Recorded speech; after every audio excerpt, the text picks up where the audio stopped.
Centro Santa Fe.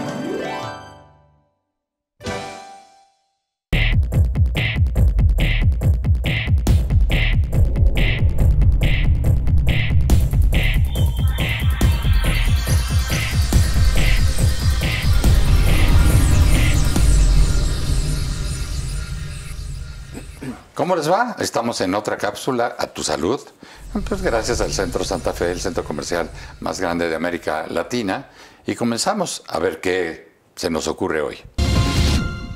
Fíjense qué rápido que ya estamos en A Tu Salud. Entonces estamos generando pláticas importantes sobre lo que es el complejo B. En las cápsulas anteriores, en la anterior, platicamos de lo que era la 1, la 2, y cómo se juntas con la vitamina C pueden generar energía a partir de la grasa. Ahora vamos a pasar a la vitamina complejo 3, la B3, que es la que niacina. Niacina o nicotinamida también. Nicotina, porque la nicotina no. De hecho te acercaste bastante. ¿Sí? El ácido nicotínico, también llamado entonces en este caso vitamina B3 o niacina, son los mismos nombres, es la misma molécula. Se parece bastante. El principio activo del cigarrillo, que tú mencionaste, nicotina, se parecen bastante como moléculas y el cuerpo tiene receptores para la vitamina B3. Y cuando esto ocurre, entonces el cuerpo dice, esta es como de casa. Por eso la gente se aficiona, porque el cuerpo dice, pues es que es de lo mío, es de lo que hay. Entonces, te produce alegría, te produce... Sí, de hecho tiene un doble efecto la nicotina. La nicotina tiene un efecto que le llamamos nicotínico, que es un efecto de relajación. Sí, y este efecto de relajación nos mantiene a gusto. Cuando una persona está nerviosa y fuma un cigarrillo, dicen que se tranquilizan. Digo dicen porque no todo el mundo lo menciona, pero en general se tranquilizan. Y al mismo tiempo te dicen que al fumar ellos se pueden concentrar mejor. Esto tiene que ver porque esta misma nicotina que se parece al complejo B, a la B3, nos permite facilitar la formación de acetilcolina, y la acetilcolina favorece el proceso de memorización, recuperar memoria. Entonces, por eso trabaja con mayor concentración. Con los neurotransmisores. Y con es un neurotransmisor, la serotonina, ¿no? Serotonina es la que nos relaja, acetilcolina nos permite recordar o recuperar una memoria. Serotonina forma endorfinas, ¿no? También. La serotonina forma una endorfina llamada melatonina. Melatonina, más que endorfina, es una molécula que ayuda a que el cerebro descanse y se regenere, se resetee, por decirlo de esa manera. Cuando uno toma melatonina o lo que es el triptofano, cuando uno despierta, se despierta con la mente fresca.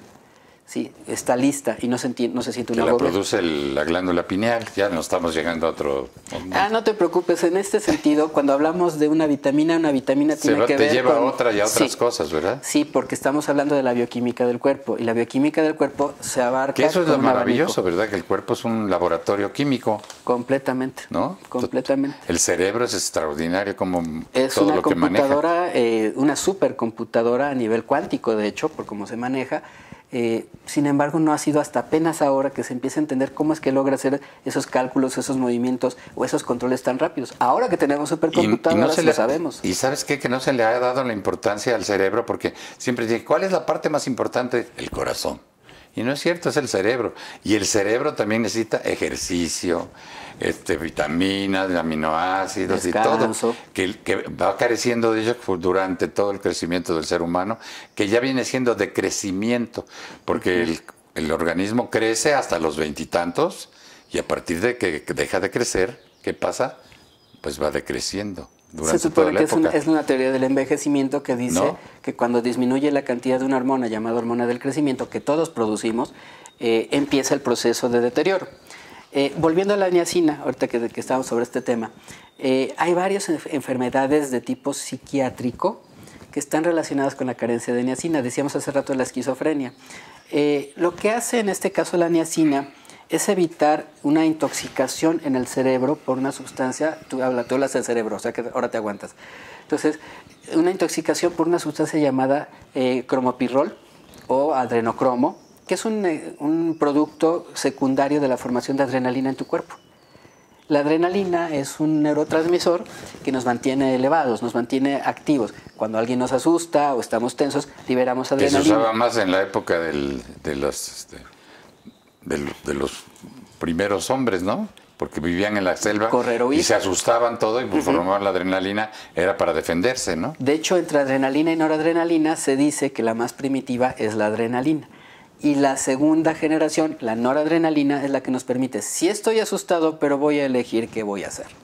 Nos permite controlar esa emoción. No te asustas y si te escondes. No. Te asustas si te defiendes o te proteges. O te concentras en lo que vas a hacer. Digo, tú lo manejas, estás tenso antes de una presentación y ese mismo nerviosismo... Sí, los corredores de coches y todo. Nos si concentran. se asustan, se matan. Pues viven el susto. Viven con la adrenalina, como todo se dice, lo que da. ¿no? Exactamente. Los Entonces, toreros y toda esa gente. El adicto a la adrenalina utiliza mucho más a la noradrenalina que a la adrenalina, porque entonces él ya planifica qué va a hacer para obtener este tipo de beneficio. Y el toro también tiene su adrenalina porque sabe que lo están tratando de matar. Sí, es otro tema. Entonces, en este caso, hay una intoxicación por esta sustancia adrenocromo. Y la niacina, o nicotinamida, o la vitamina B3, ayuda a desintoxicar al cuerpo de esta sustancia. Y en este sentido, estas crisis en las que la persona tiene una sensibilidad muy aumentada, primeramente, yo siempre he dicho y lo seguiré diciendo, un esquizofrénico no está loco. Nunca lo está. Lo único que tiene es que tiene una sensibilidad aumentada. Y entonces, él tiene tal sensibilidad que se asusta de percibir tanto. Y entonces, esa ansiedad es la que él no puede controlar bien. Entonces, en este caso, la niacina les ¿Te ayuda a ayuda controlar? Para que él pueda controlar y determinar cuándo es un proceso mental y cuándo realmente es un proceso externo. ¿Verdad? Porque mucha gente le estarán dando de antidepresivos y miles de... Antipsicóticos les mandan. Psicóticos y cosas de esas cuando con una simple vitamina del complejo B podría estarte tratando, pero perfectamente bien. Claro, todo lo que nosotros aquí platicamos es de acuerdo con el médico que lo está viendo. No estamos recomendando, estamos platicando para que se informe. Exacto. ¿No? ¿Y qué cantidades, por ejemplo, puede tomar? También eso es importante, ¿no? Fíjate que eso es un dato interesante. Cuando se habla de medicina ortomolecular o inclusive de antienvejecimiento, las cantidades de medicina, de nutrientes que estamos utilizando, siempre están muy por arriba de lo que nosotros encontramos en los productos normales. Esto es porque los RDAs, que es la cantidad que se supone está aprobada por FDA o que se permitió en ese tiempo, es la cantidad mínima necesaria para no enfermarte. Los RDAs, los requerimientos la Federación diarios, allá en Estados Unidos también, ¿no? Y el resto de los países siguieron la misma tónica. No digo que haya una mala intención, pero sí creo que se puede hacer un poco más en este punto. Y la investigación que se ha encontrado hasta ahorita nos muestra que se pueden usar dosis más altas sin problema.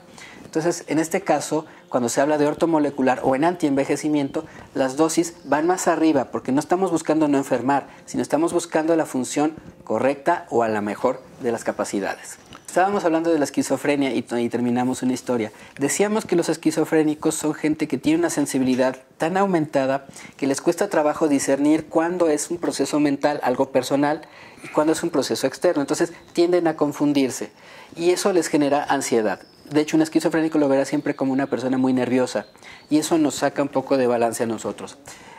Cuando mandamos la niacina, el proceso se facilita y entonces él puede, con un poco de ayuda, discernir cuándo es algo mental, algo que él está procesando en su mente, no es malo. Nosotros mismos hablamos con nosotros mismos, tenemos esa voz interior que nos llamamos. Ellos no siempre pueden discernir como que esa voz interior es suya y creen estar oyendo una voz. Ahí es donde pierden un poquito soy yo mismo hablando conmigo, ¿sí? Entonces, en este sentido, les genera la ansiedad y nosotros decimos, no, mira, esto es... Y que decías que que tienen una capacidad... diferente. Mucho mayor de... Sí. De hecho, yo siempre cuando veo un esquizofrénico, lo primero que le digo es, uno, no estás loco, y dos, siempre les pregunto enseguida es, ¿y cuál es tu don? ¿Cuál es tu capacidad? Sí, porque tienen capacidades increíbles, ¿no? Muy elevadas. O sea, por ejemplo, dicen, ¿está loco o esa locura lo hace ser genial? ¿No? Exactamente, son genios. De hecho, dentro de los esquizofrénicos tenemos un premio Nobel en economía. Hay un premio Nobel de economía. Si alguien ha visto la película de, por ejemplo, Mentes Brillantes, está hablando de un premio Nobel en economía que a su vez es esquizofrénico. Y luchó durante toda la vida con la esquizofrenia hasta que se dio cuenta que era su herramienta de trabajo. Tenía una percepción tal que él encontraba patrones en los comportamientos aparentemente caóticos y eso le llevó a una teoría de economía. Tenemos también, por ejemplo, escritores muy... Músicos. Músicos. Hay una teoría que dice que Mozart era esquizofrénico y por eso él decía que literalmente la música se la dictaban. Y él nada más era escribía. Increíble, ¿no? Sí. Ajá. Un defecto de la mayoría de los esquizofrénicos es que tiende a adicciones, es fácilmente. En el caso de Mozart, pues, alcoholismo, ¿no? Tenemos también, por ejemplo, en esquizofrénicos tenemos pintores. Hay pintores geniales en este tipo de cuestiones. Van Gogh. Por ejemplo. O tienes a otro tipo de escritores que han hecho novelas fantásticas muy inspiradas. Entonces, un esquizofrénico tiene un don. Actores y de todo tipo. Sí, músicos. También tenemos músicos, hablábamos de Mozart. Entonces, hay gente que tiene capacidades increíbles gracias a la esquizofrenia, aunque suene extraño. Lo único que hacemos es por medio de, en este caso, encauzar esa esquizofrenia para una cosa... Cuando la persona está tranquila y se da cuenta que no está loco, entonces se entiende que el don que él maneja lo puede utilizar. Y entonces ya no tiene miedo de usarlo. Y entonces se generan cosas geniales, como este caso. Y requieren dosis muy altas, por ejemplo, de niacina, para ayudar a evitar esa intoxicación que los genere ese pánico. Y ese es el problema, que nadie se la va a recetar, ¿verdad? Porque no es algo que normalmente se sepa. Pues, pero sería bueno que quede muy claro que la vitamina B3, que es importante para otras muchas cosas, es importante también para lo que es el cerebro y lo que podría ser la esquizofrenia, ¿no? Que es importante, pero muy importante, ¿no? Porque si no, es la diferencia en que tú estés en un balance de desequilibrio, ¿no? En un equilibrio o desequilibrio. Es un equilibrio desequilibrado. ¿O un desequilibrio equilibrado? ¿Estamos hablando de un caos ordenado? Sí. Eso es una teoría, de hecho. Está bonito. Bueno, pues hasta aquí platicamos de la niacina o la vitamina B3. Y pues gracias, Arturo, seguiremos platicando. Nos vamos a ir poco a poco con todos estos del complejo B. Muchísimas gracias por su atención y hasta la próxima. Pues esta cápsula tenemos que agradecerle, por supuesto, como siempre, al Centro Santa Fe, el centro más grande de América Latina, con una extensión gigantesca. Tiene como 4 o 5 niveles, tiene 500 establecimientos, tiene la Vía Santa Fe, que es el centro por excelencia, es el VIP, como se dice, ¿no? En donde encuentra las marcas y las firmas maravillosas. Le agradecemos a Centro Santa Fe en su conjunto que comparta con nosotros esta posibilidad de llegar hasta ustedes y darles algo de lo que hemos aprendido durante estas 8 décadas de vida. Nos vemos.